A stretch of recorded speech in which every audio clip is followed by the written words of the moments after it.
Hey y'all, hey, it's me, Janice Anderson, and welcome to today's live stream. I'm super duper excited about what we're going to talk about today.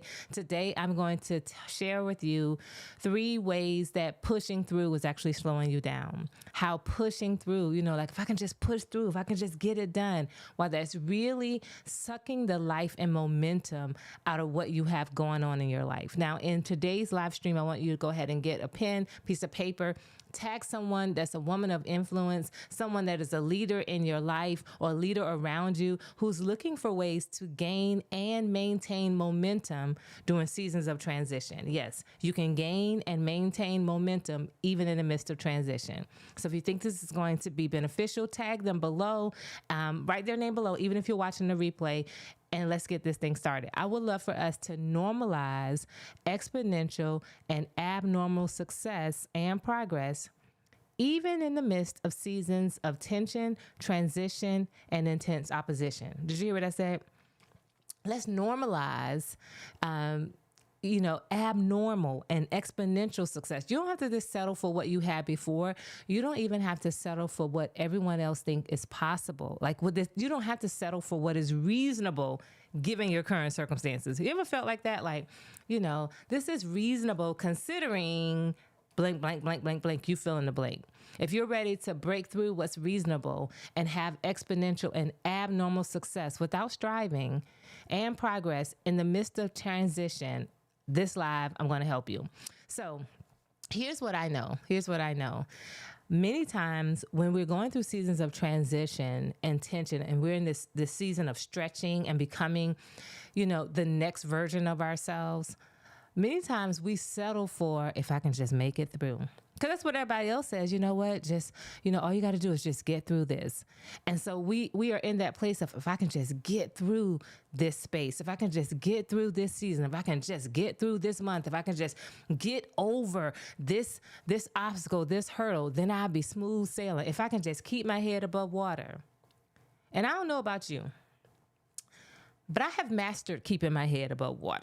Like I'm good. I'm good at making $1 out of 15 cents. I'm ready to graduate to the next level. I'm ready to graduate to the next level of life, that when it's crazy, when things are all over the place, when I'm in transition and I'm being stretched beyond what is normal and comfortable for me, I want to still know how to soar. I want to know still how can I do more than just push through, but how can I, elevate to that next place? That's what we're going to talk about today. So let me just say who I am. I'm Janice Anderson. For those of you who are new to me, new to my community, Christian women leaders and Christian men, founders, executives, business leaders, and ministry leaders often come to me when navigating seasons of transition, when they're bouncing back from setback, and when they need strength and strategy for their current season of life. And through our work together, we get to, I'm so excited, help them to live and enjoy their significant life. Instead of the life that they're settling for or the life that they're striving for, we get to help them uncover, reshape, and map out the life that they were born to live. So if you already know this is what you need, like, man, I've been waiting on something like that, the link wherever this video is will give you a link to my calendar to book an appointment so we can talk about what's next for you. How do we press the reset button or maybe reshape or redefine what you're doing so that you can live your significant life, whether that's in your relationships, in your work, or just in that thing that you're called to do. So let's just dive deep into this. I'm so excited. Okay, so before we jump into why pushing through is slowing you down, I want you to go ahead and make up in your mind right now that in this moment, I am open to hearing, learning, and receiving exactly what I need to push reset, to gain momentum and traction for the current season of life that I'm in. I'm no longer interested in just making it. And I know the people that are called to me, we're not people who settle. We just are really good. Like our average is somebody else's aspiration.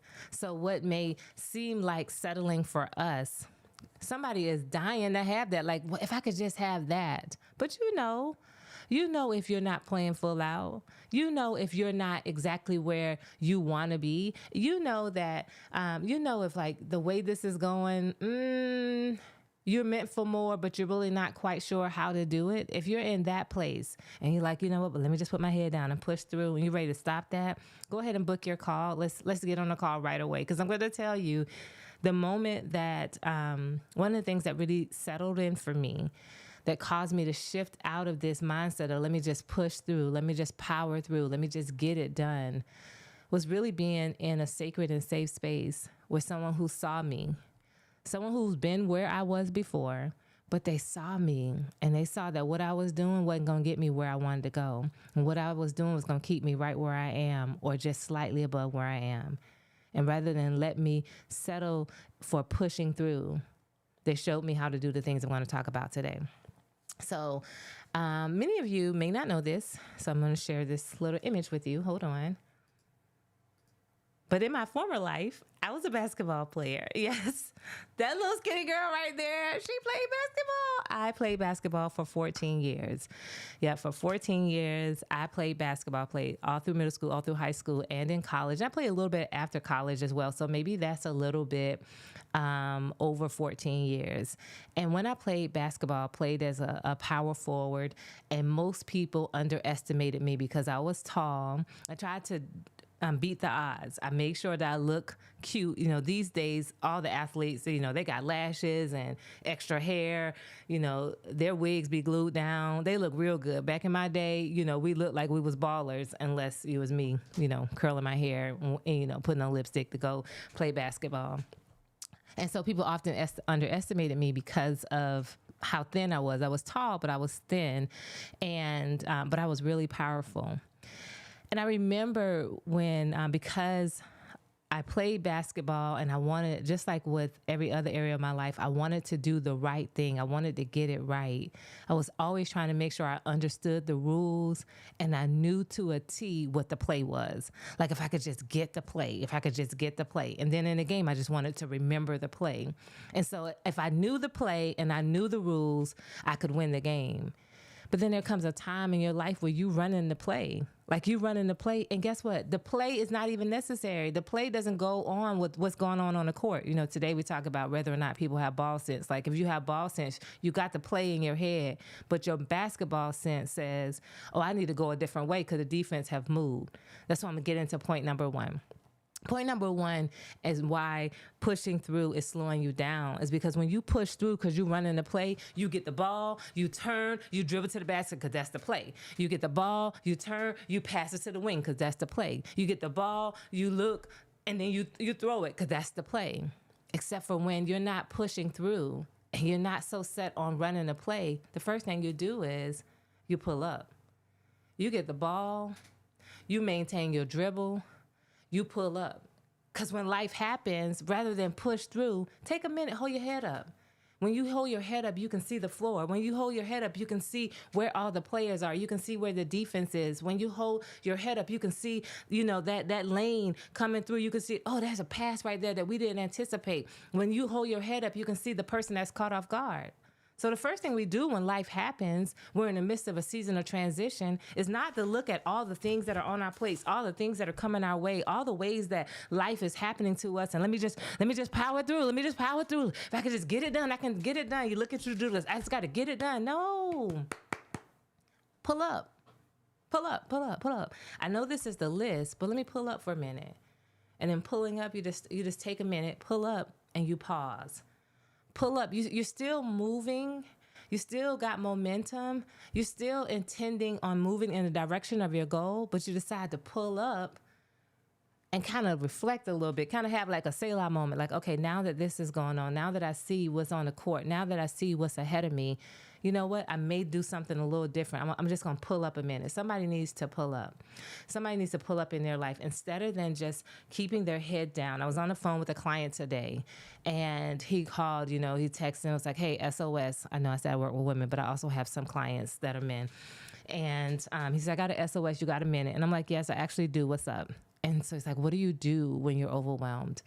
What do you do when so many things are coming at you? I got this. And he started naming all the things that were coming at him. And they were big things. And I could hear it in his voice.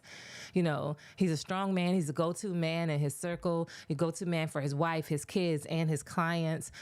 And he's like, but right now I'm like, I feel like I'm drowning. Those were his exact words. And he said, I don't know if you've ever felt like you're drowning. It's like, I know I got this. I know God is with me, but I feel like I'm drowning. And as he was saying that, I heard him. I said, so what you going to do when you drown? You going to kick and scream and do all the things? Because literally you're going to die fast. If you do what you think to do, let me just get it all done. Let me do this in the middle of drowning. You going to die. You got to get yourself together. Well, if you literally were in the pool drowning, what would you do? Well, first of all, you're not going to stop doggy paddling at a minimum. You're not going to stop that because you're going to drown.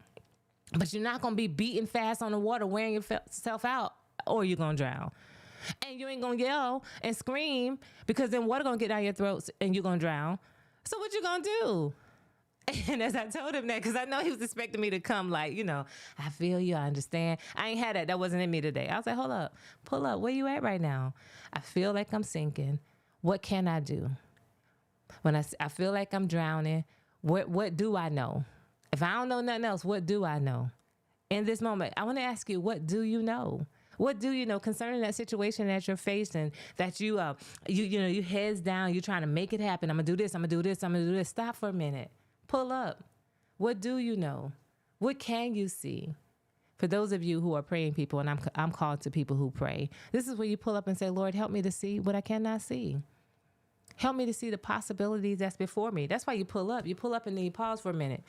And you give yourself a moment to hear, a moment to reflect, a moment to see, like, what's going on?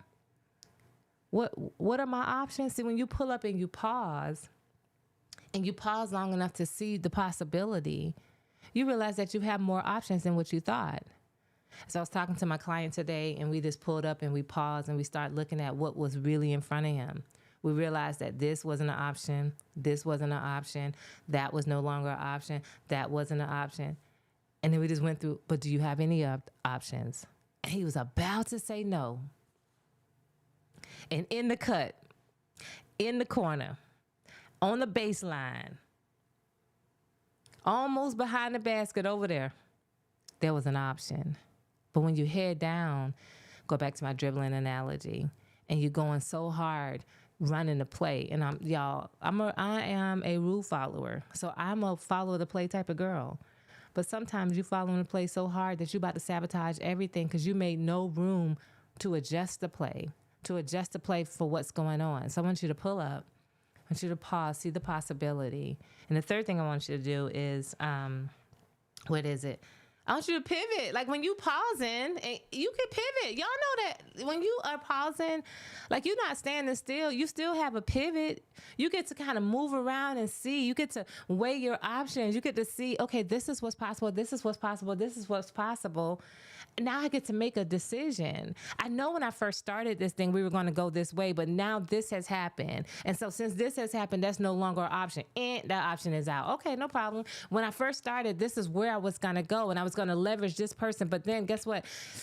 They turned out to be shady. Not going to give it to them. Oh, I know when I first started, we was like, I'm going to pass it over here. But today you got Butterfingers. And so I'm just not going to pass it to you today because you got Butterfingers. When you pause and you pivot and you turn, you get to see the floor. You get to see, hey, do we have a new play that we're running? What is the adjustment? What's coming over from the bench? What is the coach saying over there? Like in life, when you are navigating transition, I think sometimes what happens to many of us is we think we run out of options because I'm in transition. Transition doesn't mean you run out of options. Transition just means the things that I used to rely on, they're not the things I'm relying on right now. The places I used to go, the strategies I used to use, they're not my go-to right now. That don't mean I don't have no more options.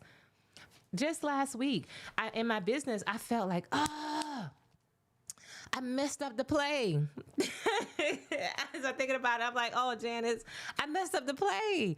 The play said, do these 3 things. And after you do these 3 things, then follow up and do these 5 things. Well, I did the first 2 things and half of the 3rd thing. And so I felt like the whole play was over. Anybody ever felt like that in their life? You ever felt like, I messed it up. We just got to start all over. The game is over. I quit. And so you just like, you sitting there soaking because you're in transition, and the play that you had, the way that you were going to go, what you're accustomed to doing is not going to work because you messed up the play. Or maybe, or maybe you forgot to write out the play. And so you literally are sitting there stalled as if you can't adjust the play.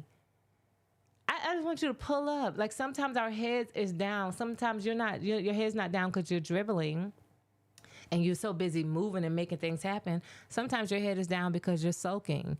Sometimes your head is down because you feel like I'm defeated. Sometimes your head is down because you think that all hope is gone. To those of you who are listening to me that are believers, by nature of the fact that you are a believer and that your Father is the King of Kings and the Lord of Lords, and you still have breath in your body, it's not over. It's not over for you. The fact that you're still here means you still have options. Can somebody, where's my organ? The fact that you're still here means you still have options. This is where you pull up and you look up. God, what's my option? Daddy, what are my options? What options are available to me now? Because the way that I see it, I don't see any. But I know you can see all things, and you can see what I can't see. And so now I just pause for a minute, and I look to you, and I ask that you reveal what my options are. Now, for many of you, if you're like me, it's hard sometimes when you're in it to see the options. It's hard sometimes to really know what to do next because you're so enthralled in it. And I don't think that was a word. I think I made up that word, but you're so engulfed in what you're doing that you can't see the options because you're just trying to navigate through where you are. You're navigating through the maze. But this is where, for me, what happened is I had my time with the Lord, and I was talking to him about this, and I was wrestling with, man, I think I messed up, and I couldn't really figure out, did I really miss it, or was I afraid, or did you change the plan? I was just all in my head, and I was telling my coach and those in my mastermind community that I was like, hey, I was talking to the Lord about this, and I just started typing like all the things that I was thinking out, and I was in the bed and typing it out on my phone. And I'm like, I listed 14 things that could possibly be what is going on or what I'm thinking about this matter. And then after 30 minutes of typing, I was like, let me get up if I wake up my husband with me and this darn phone. And I got up and I prayed and I walked my kitchen floor and I just kind of settled in. I was just like, Father, I'm giving this to you. Your word says, cast all my cares on you because you care for me. And so I'm concerned about this. And I don't know if I made the right move. I don't know if I missed my opportunity or missed my chance, but these are my thoughts about this. Help me to make sense of this. Help me to think about this. You said in Proverbs that if we commit our works to you, you will establish our thoughts. And so, Lord, this is the work that I have before me. This is what I plan on doing and what I want to do and what I feel you called and created me to create in this world, in this time, in this season. Help me to see it from your perspective. So I'm saying that to the Lord, and, we're having a conversation, and it's going pretty good. And then I realize, because I understand that, even in my conversation with the Lord, if I'm not careful, and I'm saying this because I want you to understand this, if I'm not careful, I can make something be God that's really me. Y'all didn't want me to say that. You could be thinking it's God, but it's you. It's you because this is what you really want to happen. This is the answer you really want. And so even though I felt like I had an answer, I was just like, Lord, I think this is what you're saying. And I'm usually really good about hearing you, but I'm just going to check in with the trusted people in my life who I know also hear you. And so for me, one of those people is my coach. And I called my coach. And that's why you got to be careful who you're in alignment with and what communities that you're attached to. Do you have people that know God, hear God, talk to him, and can hear him for you? And that are not jaded and don't have something to glean, win, or benefit off of how your life goes, that they may be skewing or perverting, twisting, manipulating what is being said or what isn't being said. I have people like that in my life. And so I just was like, hey, I'm going to share with you where I am. And I just want you to help me to see what I cannot see.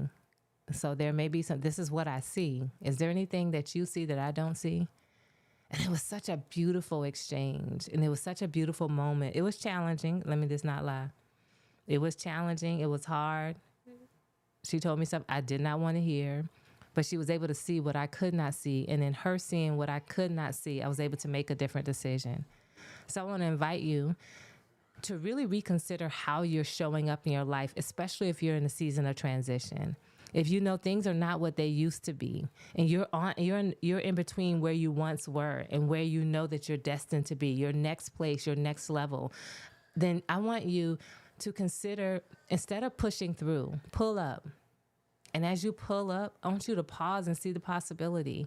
And as you see the possibility, pivot before you make that next decision. And realize this, you're not going to be able to do that alone, not well. These types of decisions, this type of navigating is going to require some support. And you needing support doesn't mean you're weak. It means you're wise. Scripture says, in the multitude of counsel, there is safety. So if you know that's what you need, you're in search of not just the space and place to pull up, pause, and to pivot, but you also need the safety of a coach and a community to help guide you along this journey as you're moving into what is next for you. Maybe it's a place of recovery because you're refreshing and you're recovering, or maybe it's a place of stretching. You're coming into something you've never seen before. If you know that you are looking for support and you need a trusted community and a seasoned coach who hears God, who's also well-trained and well-experienced, I'd love to have a conversation with you and to see if we're a good fit. If that's you, head over to liveleadserve.com. That's liveleadserve.com. Fill out the application and let's have a conversation today. But in the meantime, rather than push through, pull up. This has been Janice, and I pray that this conversation was helpful. Talk to you soon. Bye.